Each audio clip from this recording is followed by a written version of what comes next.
אהלן, אני סיוון, אמא של נועה.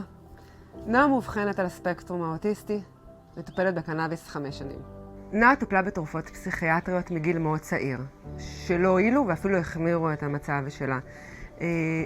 חוסר שקט, בכי, צרחות ממש אימה, התפרצויות זעם, פגיעה עצמית, והאמנו שאנחנו לא מגיעים לשום פתרון עם התרופות, וחיפשתי חלופה אחרת. כשהגענו לקנאביס, קיבלנו את הרישיון בתיקון עולם. התחלנו בשמן אבידקל, ההשפעה הייתה מיידית.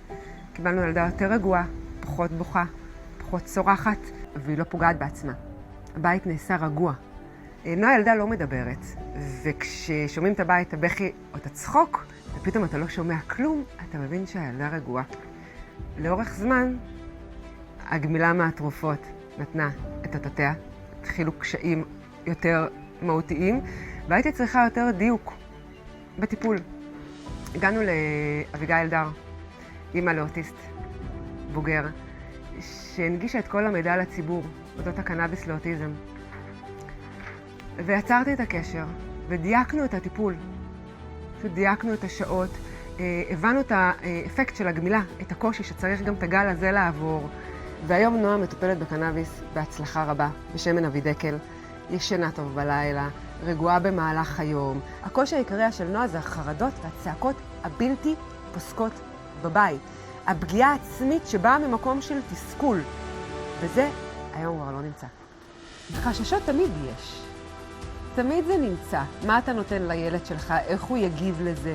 אבל היינו במצב כל כך קשה בבית, שחיפשתי חלופה אחרת לתרופות, שזה מה שהייתי צריכה לילדה שלי. משהו שיוריד לה את ההתקפים באמת הקשים שהיו לה, התקפי זעם וההתפרצויות, וחיפשתי משהו שיעזור לה לישון בלילה ולהוריד את החרדות. ובאמת, צלחנו.